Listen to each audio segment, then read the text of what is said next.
Hi folks, MACT here, and of course I am going to be doing a toolless transmission fluid change. Now, how am I going to do that? Well, I'm not going to crawl under the edge to release the drain plug and all this other mess.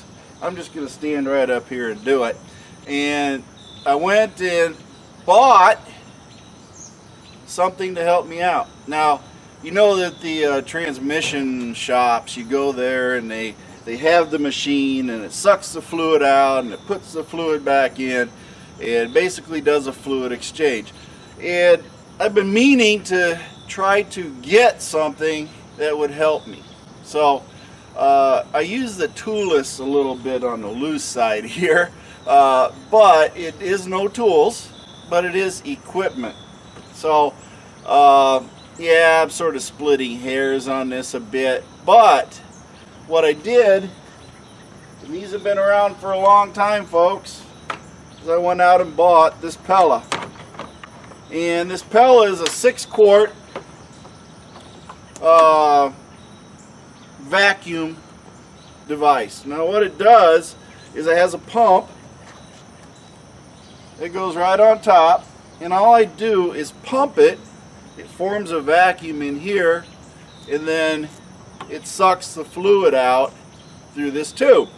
Now they give you a lot of tube, and it's really flexible and durable. So I would say that this thing will also be very key to your power transmission units, your PTUs, if you wanted to drain them, because this thing is looking like it's pretty stout to do that. I have used it to do a power steering exchange, and it worked hands down better than the turkey baster. Now the turkey baster works, it's cheap. Now if you stop and think about it, I bought this, I paid about 50 bucks or so through Amazon on it, and it is a PELA, and it's a PELA PL-6000. Okay, now I figured it would work, so I'm going to take and pull the cap off the transmission here. I got the fluid up, I ran it earlier, it's about 135 degrees, it's probably cooler now, but I'm going to go ahead and start pulling the fluid out. Now here's what I'm going to do. Now I have Amsoil in it right now, and I've been telling everybody, I always refer to use the Max Life. Now this Max Life is of course Dex Merc, and it is the Mercon LV fluid. So since the 2011 Plus requires Mercon LV, and for those of you with the first gen, it's Mercon V. So make sure you buy the right fluid. Not that I'm going to say it's going to do any harm to put the LV in the first gen, but if you want to stick with OEM, and my recommendation is stick with the OEM, get the Mercon V. But the power steering uses Mercon V also, but I've been using LV in mine and I haven't had a lick of problem. So you know, 6 one way, half dozen another on it. I'm going to stick with what's working for me, so that's what it is. But I have referenced to everybody, hey, go ahead and use this Mercon LV, and you know, then I'm not using it. So I'm going to put up and shut up. Okay, so I'm going to use this. Now keep in mind that this transmission has had the OEM Motorcraft transmission fluid in it. It has had, to my knowledge, the transmission fluid goes by the brand Coastal full synthetic universal. Now this is from a transmission fluid place I went to get it done, and you can see that in some of the other videos, but they use the Coastal universal full synthetic fluid there. So it's had that in there over its lifetime. It's had at this time, this transmission fluid in this edge right now is Amsoil signature transmission fluid, so full synthetic, and it's got 39,000 miles on the transmission fluid. So yeah, I drive a lot, so I like to keep it fresh, and it is a 202,000 mile transmission, and it is running sweet. So I guess my fluid exchanges are paying off. It's running good and I don't have a problem. So it's not necessarily the type of fluid, folks, but the frequency at which you change it. Yes. Okay, so if you're running above 50,000 miles on your fluid, time to change it. My recommendation, I learned over the years at almost 600,000 miles on the Ford Edge and the 6F50 that frequency is the key to longevity. So don't believe Ford on their 150,000 mile claim, because you know you're not going to work out well for you. Then you're going to have problems, and we don't like problems. So we want to make sure it's reliable. Now this is not an all-wheel drive, this is a front-wheel drive too, I may add. So my results may be different than yours, but I put a lot of miles on, so we're going to do it. But I'm going to go ahead, and here's the thing, the transmission fluid covers or it holds dry weight, never been filled, 11.1 quarts. Now in that whole aspect, that's dry, never been filled. This thing has fluid in it, so therefore your results will be less as far as that goes, because you got residual fluid in the bottom of the pan and everywhere else in the valve body, torque converter. You're never going to get it all out of the torque converter once it's filled. So that's why we do an exchange, and then we drive it, then we come back, drain it again, put more in, drive it. So it's a really a 3 or 4 time point endeavor. But again, I bought 4 of these, so I'm going to go ahead and change it out 4 times and at 4 quarts a pop. Now how do I know I'm getting 4 quarts out? This is the beauty of this little beast right here, folks. Okay, this thing here, if you look at it, this first ring down here is 1 quart. This ring is 2 quarts, this ring is 3 quarts, this ring is 4 quarts, this ring is 5 quarts, and this ring is 6 quarts. No brainer, right? I just put this in here, I suck it up till I get to 1, 2, 3, 4 quarts right here, and then I stop sucking up the fluid. I put 4 more quarts back in, which is 1 gallon. I pour 1 gallon back in, I go drive around for a couple blocks, I come back, and I take 4 more out. I never crawl under the edge, I'm just going to suck it out through this machine. Now I will tell you, this will be slower than draining it. But for those of us who don't have ramps and all this other stuff to get under there, you can just stand up and do it. And I even had one of our members say he hurt his back, can't get under. Guess what? Just take the cap off, stick this in, and start sucking it out. Now, other issue. We have something that we have to overcome.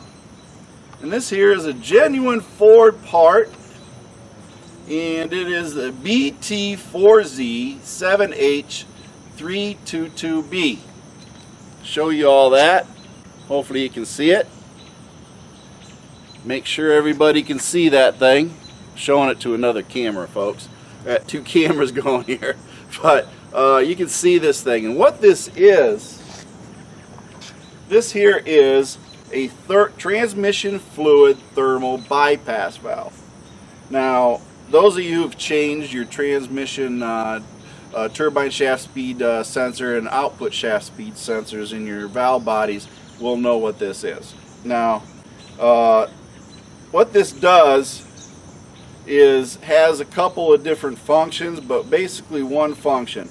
This here device is nothing more than a thermostat. Just like the thermostat on your coolant, this is a thermostat for your transmission.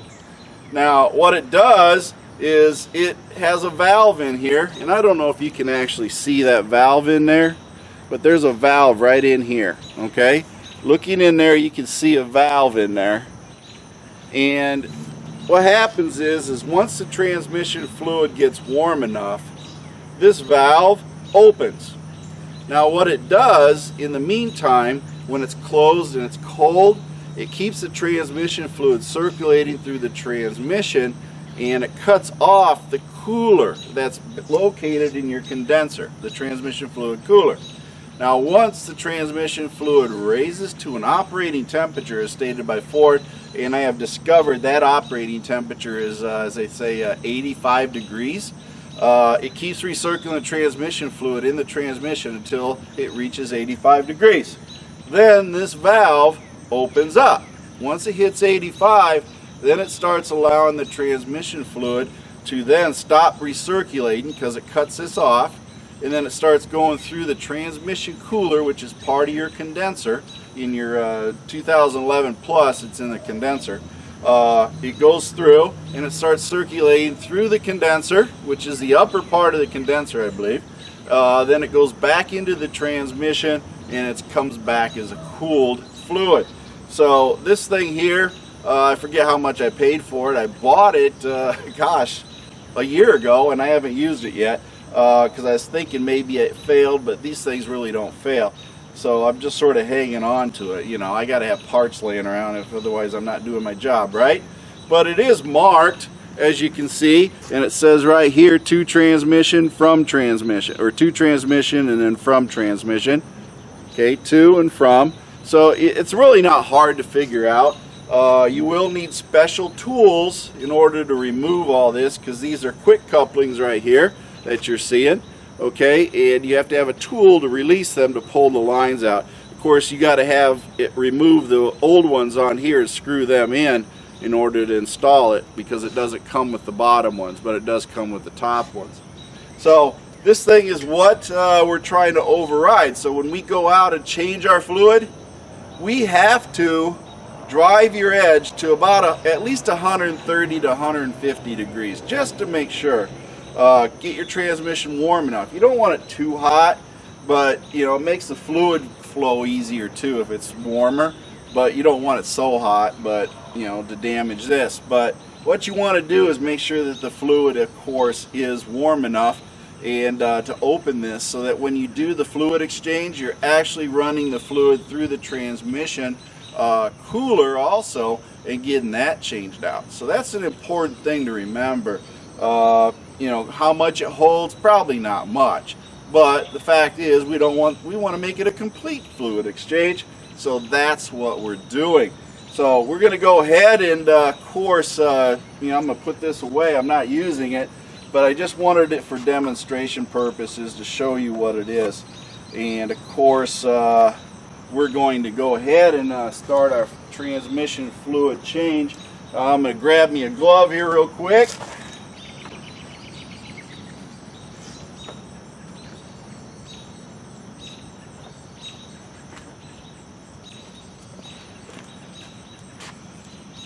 I know my engine compartment. I know it well.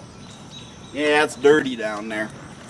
Now, if you look for your cap and dipstick for your transmission, it's real easy to find. It's right up underneath your air box and down below it. Okay? So all you have to do is take and, let's see if I get the gloves on here right. You can take your air box off, but really, it's not in the way. You can reach it. It's a little bit tight, but you can get it out. So what I'm going to do right here is right down here between your air box and your radiator hose, there is the cap. You just reach your hand down in there, turn it counterclockwise, and then wiggle it a little bit, and then you can pull it right out. And it's real simple. My fluid is actually red, folks. Okay, so do I need to change it? Probably not. But do I like the frequency of changing it? Yes, but mine is red.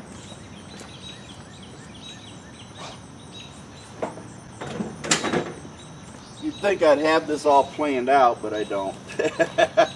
Anyway, the fluid is a red color yet, so we don't have much of a problem. Now, other thing you may have to have on hand, of course, is this is a 16 quart oil pan drain container, and since I have 4 quarts or 4 gallons, this thing's going to be full when we're done. So I'll just dump everything in there, because this PELA, all you do is take this cap off and you just dump it right out. It's really really simple. But what we're going to do is we're going to go ahead and stick this thing down in here, and then I'll start pumping it out. Now you guys can see the color of the fluid when it's going through here, and you can tell that it's probably going to be in pretty good shape. It's not going to be black. Now keep in mind, if your fluid's black, then and you got 60, 70,000 miles on it, hey, time to change it, right?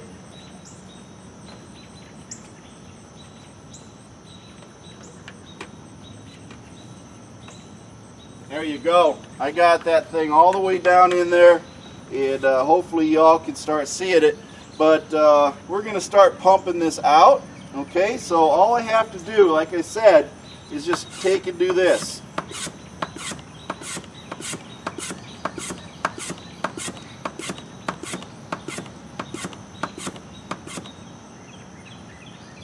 And basically what it does is it goes in there. Now you can see my fluid is in really good shape. Okay, it's not black, it's actually red. So this fluid is in really good shape for 39,000 miles on it. Okay, so what we do is we just go ahead and we let this thing suck out till it gets up to the 4th right here. We stop, and then we of course fill it back up. Now it's going to take a while because this does not go very fast as far as the draining. So, you know, we just wait and it's just draining. That's all we got to do. I don't know if you guys want to stick around and you know, talk or whatever the deal is. Makes me wish I had somebody to read my phone and of course answer questions for me, because this is gonna not be a short thing, folks. Okay, like I said, the drain is going to be a lot faster, but for folks who have a hard time crawling under the car, or if you got time, you can do other things on your car, like, you know, change the spark plugs. Who knows, you can do a lot of stuff while this is doing it. But you can check everything out and keep it going. So you know, all we can do is wait now. Like I said, it helps to have the fluid a little bit on the warm side. That way you can actually get it changed out and get it drained. But that's where we're at. You can see it's got the fluid there. It doesn't move real fast, so, and it's got a lot of suction on it.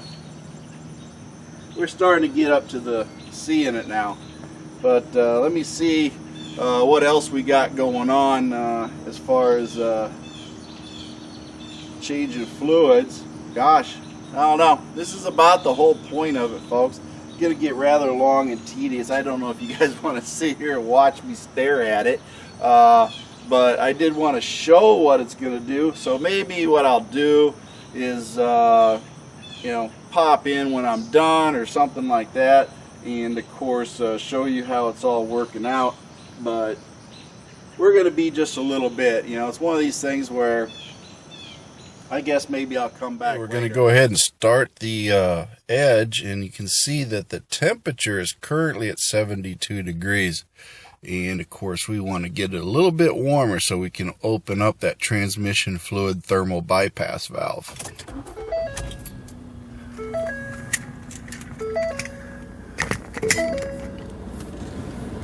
So we're going to take it. Everyone's on them. If you're a 50-year-old. So we're going to go ahead and take this on a quick roundabout to get that transmission just a little bit warmer. So when we change it, the temperature of the fluid is enough to keep that thermal bypass valve open. It does take a little bit to get the transmission warm, and I've definitely done that. So we'll go and we'll start getting this project ready to go. I'm at 122 now, so I think we're there. It's a good temperature. It's about what, 45, 50 degrees warmer than the bypass valve minimum, so I'm sure that that bypass valve is now open. There we go, 135 degrees on this. So let's go ahead and start getting the transmission fluid changed. Now apparently when you're doing it through this method, you're only going to get about 3 quarts out at a time. So what we're going to do is fill up 3 quarts, drive it around, and then suck out another 3 quarts.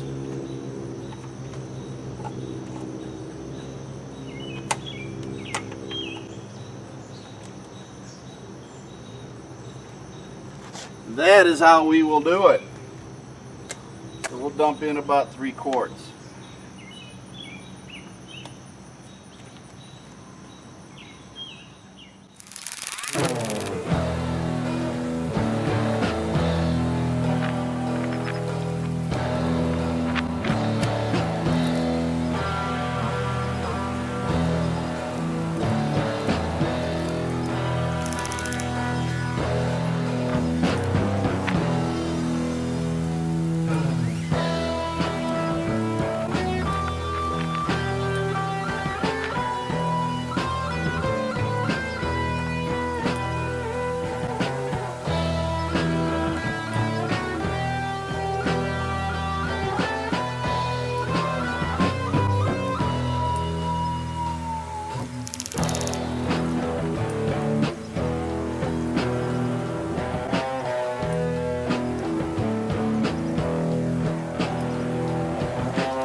Looks like it's full.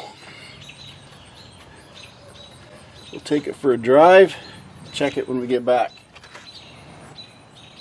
Well, folks, that's pretty much it. I used that PELA to take and suck the fluid out. I didn't have to crawl underneath the edge and release the drain plug and all that good stuff. I will say it is faster to crawl under and drain it because it just drains out that much faster.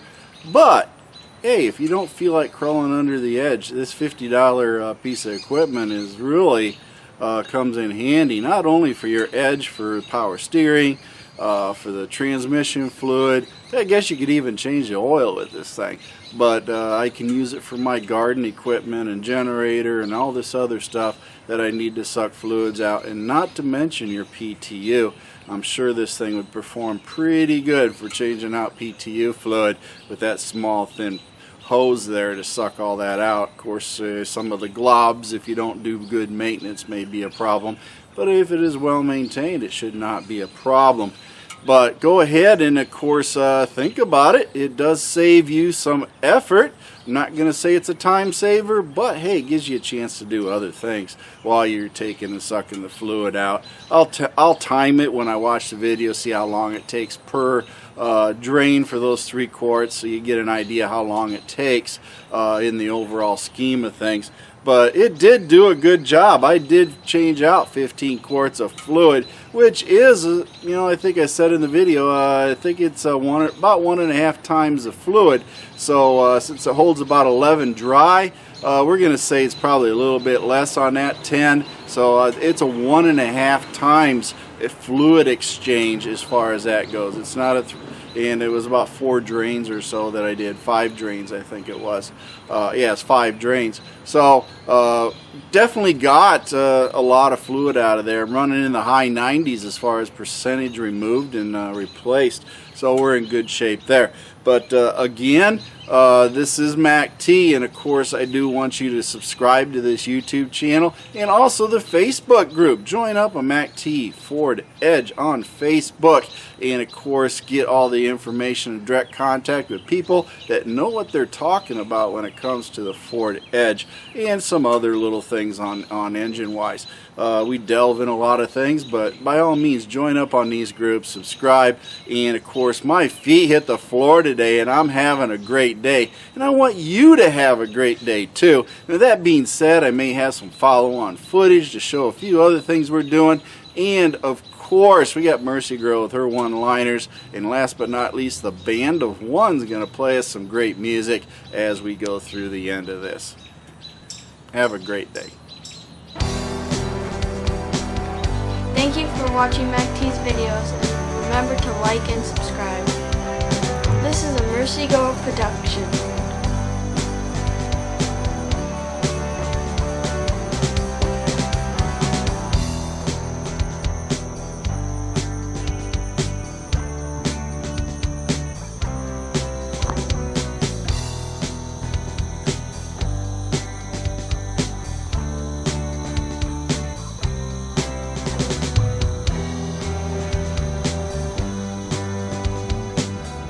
Hey you, yeah you, watch this video up here, watch this video, or this one right down here, watch that one. Either one, you'll have a good time, and then of course watch this one also. Make sure you have some excellent time on your hands to learn all sorts of things about the Ford Edge. Come on, watch it, watch that one too. Don't hesitate. Pick one of them. Come on, one.